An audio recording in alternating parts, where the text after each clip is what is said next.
The Assad regime does not like unexpected visitors in Der'a. We went in on a government trip. This is the town where the uprising started last March. A bust of the first President Assad dominates the office of Dera''s governor. Hafez al-Assad mastered Syria with a rule of iron. His son, President Bashar, still promises reform. But in adversity, he's using his father's methods. The governor, like Bashar, blamed a foreign conspiracy.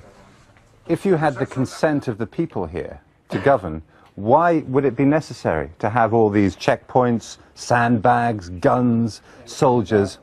I'm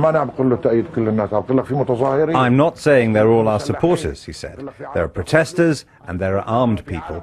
He said there are also those who kill for money and they use drugs. Gaddafi in Libya said that people using drugs were involved in the demonstrations there. I won't talk about Gaddafi, he said. We're in Der'a. On the streets, the people at this stall were well aware of the cameras and the government's security escort with us. No problems here, said the owner.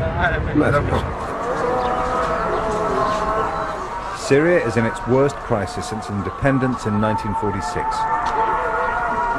Der'a is still a troubled town. Almost a year after the arrest and torture of children led to the first big protests against President Assad. They were after prayers at the Omari Mosque. It's a symbol of the uprising, which is why the army is in control here now.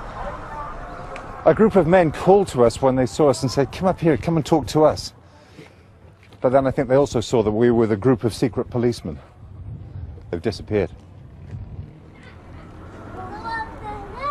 But then a man reappeared further up, gesturing, in full view of a position that locals said had been used by regime snipers.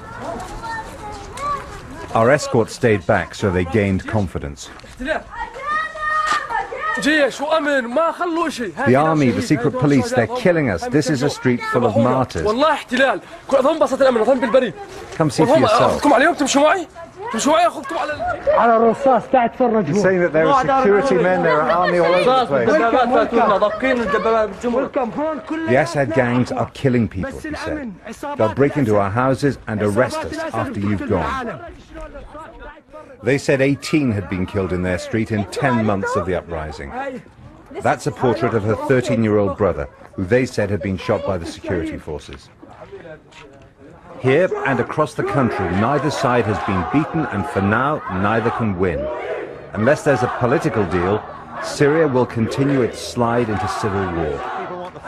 Jeremy Bowen, BBC News, Der'a.